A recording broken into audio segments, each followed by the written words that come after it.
Olá, pessoal. Tudo bem com vocês?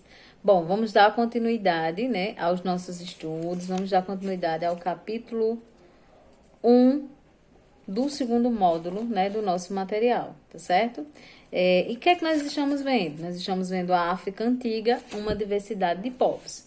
Então, nós estamos vendo, nós vimos na aula anterior que os povos africanos, né, eles formaram grandes reinos, eles formaram grandes sociedades, grandes civilizações, tá?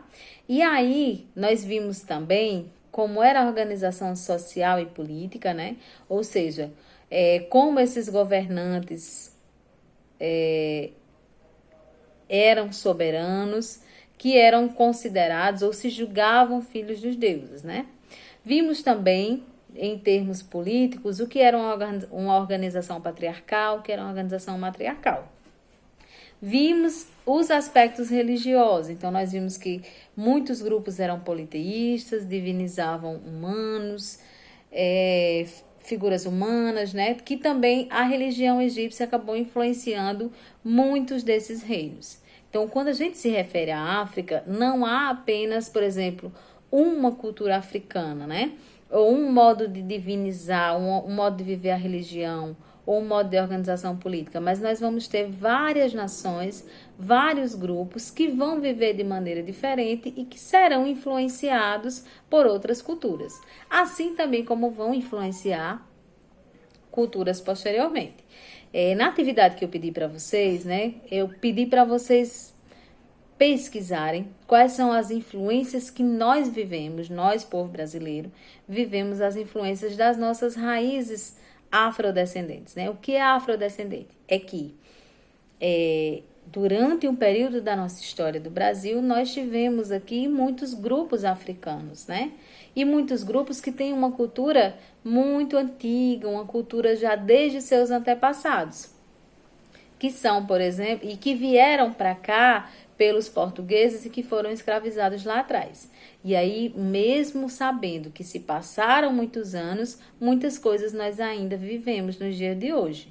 Por exemplo, como é que eles influenciam esses povos africanos e essa cultura africana, ela influenciou nossa comida. Como é que ela influenciou os nossos traços físicos, a formação do nosso nariz, da nossa boca, né, a cor da nossa pele, tá? Então, como é que nós, como brasileiros, fomos influenciados? Pedi para vocês fazerem isso. Além disso, tem a cultura, tem a religião, tem vários outros aspectos que vão contribuir para essa diversidade.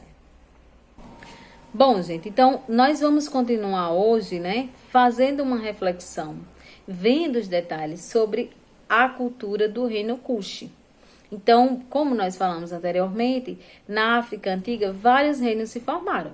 Então, o que são esses reinos, gente? É uma sociedade, uma organização social, a junção de uma população, de um povo em um território que vai ter a sua cultura, que vai ter o seu modo de viver e que é comandado por um chefe, né, por um monarca, por um rei.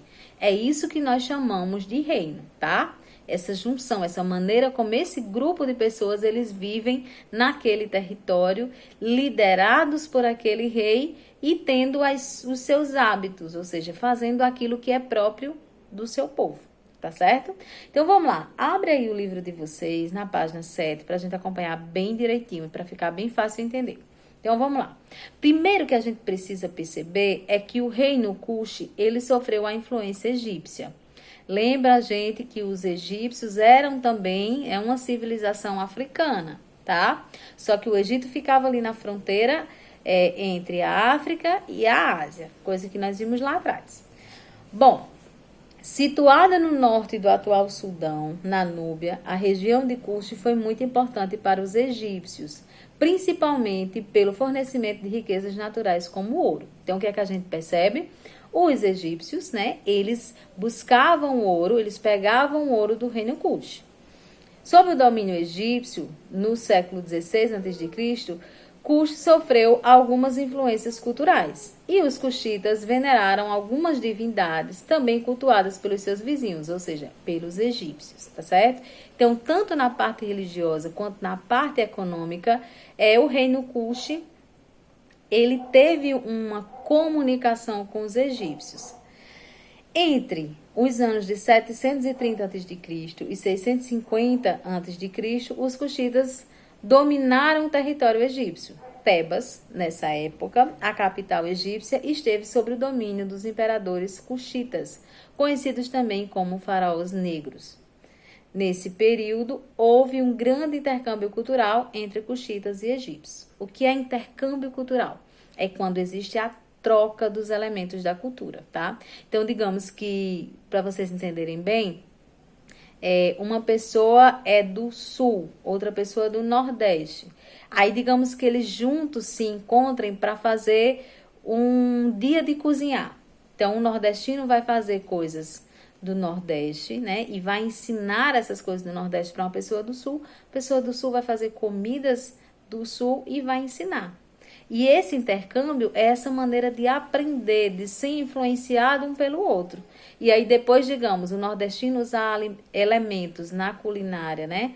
Da comida do Sul, o sulista também usar elementos e temperos que a gente usa no Nordeste. Isso é um intercâmbio. Não é só conhecer, mas incorporar também os elementos daquela cultura. Estou dando um exemplo da comida para ficar mais fácil de vocês entenderem, tá? Então, os faraós negros, gente, eram esses imperadores cuxitas nesse período em que o Egito estava sob a influência dos cuxitas, tá certo? O Egito estava vivendo aí a partir do domínio desses imperadores cuxitas, ou seja, os faraós negros, tá?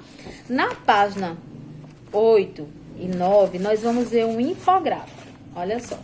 Então, esse infográfico vai mostrar essa influência do povo egípcio entre os cuxitas, né? Que vão criar túmulos reais semelhantes aos túmulos que nós vimos que são as pirâmides egípcias, tá?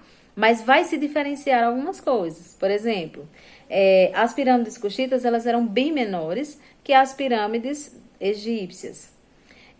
Aí aqui em cima diz assim, ó. Os túmulos reais. Os imperadores cuxitas adotaram rituais, símbolos e costumes egípcios. Esses imperadores chamavam a si mesmos de faraós e ordenavam a construção de pirâmides para lhes servir de túmulo. Então, lembram que eram os egípcios que tinham essa tradição. Aí os cuxitas, eles incorporam isso na cultura deles e aí criam essas pirâmides. Mas nas pirâmides cuxitas, por exemplo, vai haver, por exemplo, as capelas, né, que são essa partezinha aqui retangular na entrada dos monumentos. Então vão ter algumas mudanças, algumas diferenças entre as pirâmides cuxitas e as pirâmides egípcias, tá?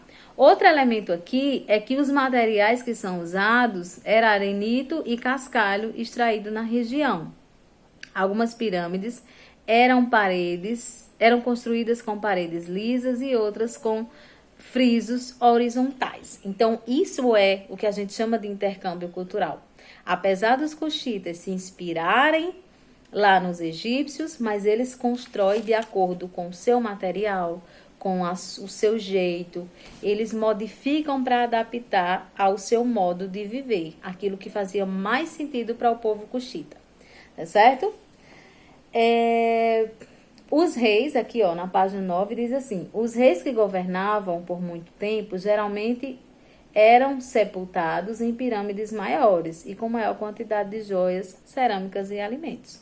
Então, havia aí uma diferença entre o tamanho das pirâmides, porque quanto mais tempo aquele rei governasse, maior era a sua pirâmide. Tá bom? E aí, ó, na próxima aula, nós vamos ver como vai ser a transferência da capital cuxita, como era a sua economia. Depois a gente vai ver o reino Axum. E aos poucos a gente vai conhecer um pouco mais da cultura africana antiga e desses reinos que se estabeleceram, tá certo? Um abraço para vocês, um beijo, bom final de semana. Tchau!